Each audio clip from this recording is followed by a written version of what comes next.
In the 2 decades since the original release of Metroid Prime, I've had no problem giving it my highest recommendation, along with one nagging caveat. The controls take some getting used to. Thanks to the outstanding updates in Metroid Prime Remastered, I can finally drop that. Metroid Prime Remastered is one of the best first-person shooters ever made, full stop. This updated version goes above and beyond the typical Code of Paint remaster by adding modern controls along with fabulously improved models and textures. It's a perfect example of how to both honor a lauded classic and bring it up to code, and replaying it feels almost entirely new.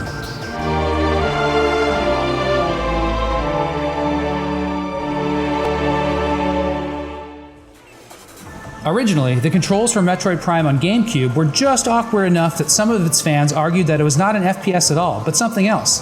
It's been called a first-person puzzle game, for instance. You had to lock onto a target and shoot instead of free aiming like other twin-stick shooters.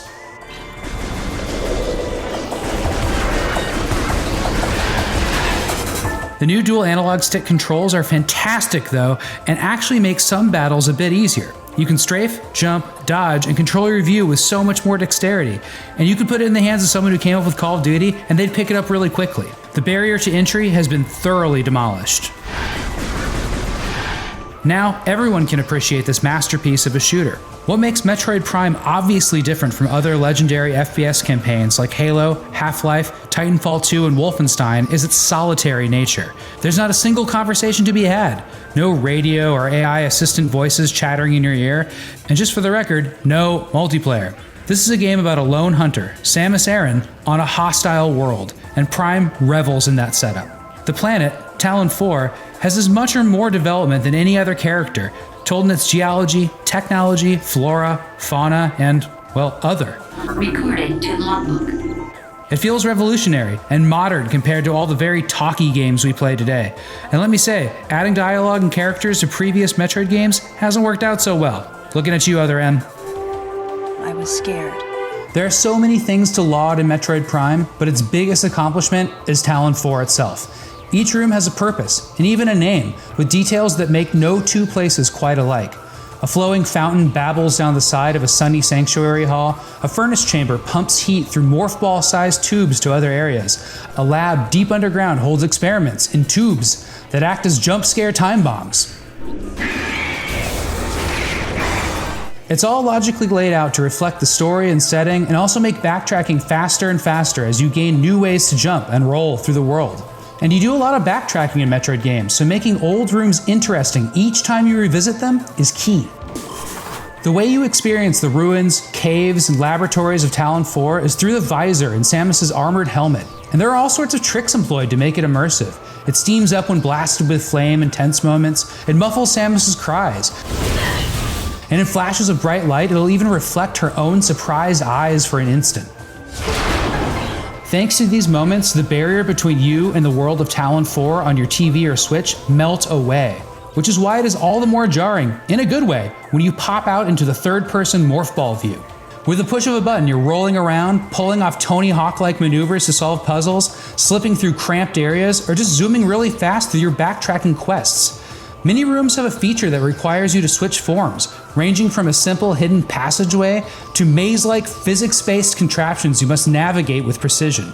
It challenges your dexterity in an entirely different way than the first-person shooting or platforming, kind of like a mashup between a first-person shooter and a giant pinball machine.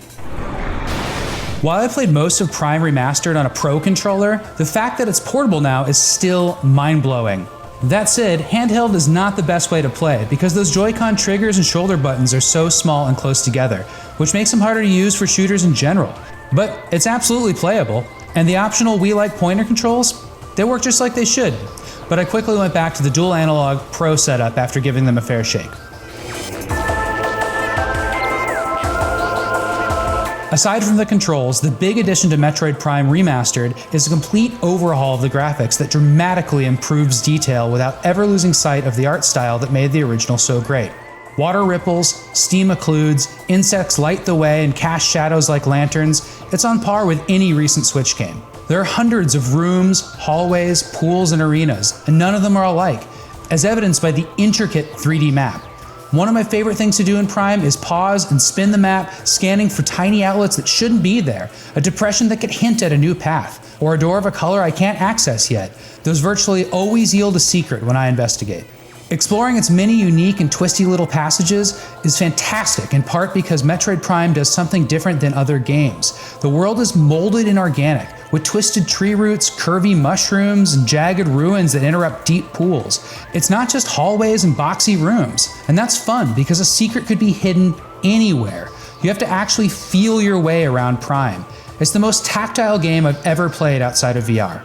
Metroid Prime Remastered sounds amazing as well. Some of the old school Metroid's most memorable tunes are redone into fun, cyberpunk electronica of Prime, and the soundtrack's original songs have stood the test of time themselves. One subtle thing that's really cool about the remaster is the mix of sound effects you get on modern televisions or over headphones. A crucial aspect of secret hunting is sound. All secret items emit a sort of proximity-based hum. It's a blast slaughtering a room of screeching enemies just so you can silence them and listen closer to try to sort out where the heck that missile tank is hiding. And by the way, to get everything in Metroid Prime Remastered, it took me about 13 hours. But I know what I'm doing, so it could take newcomers a lot longer. No matter how many new powers and weapons you unlock, you are never invincible in Metroid Prime. And it's quite challenging on the normal difficulty setting as games go today.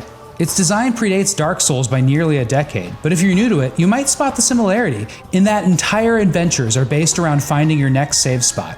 Do you risk venturing farther into the depths of a region, or do you turn back and save the progress that you've made? This also makes the health and ammo power-ups incredibly meaningful because they increase your ability to explore farther and farther away from safety. The boss fights present some of the most memorable moments in Metroid Prime. They come with multiple forms and large, sometimes invisible life bars, making them tougher than they appear at first glance. It's one thing to figure out a boss's patterns of attack, which you can jump, dodge, or cancel with a counterattack, but another to determine if you are even doing damage in a way that matters. Additionally, you must constantly try combinations of visor modes, beams, and concussive ammo to find enemies' weaknesses, setting up tense struggles as you juggle your gear in real time.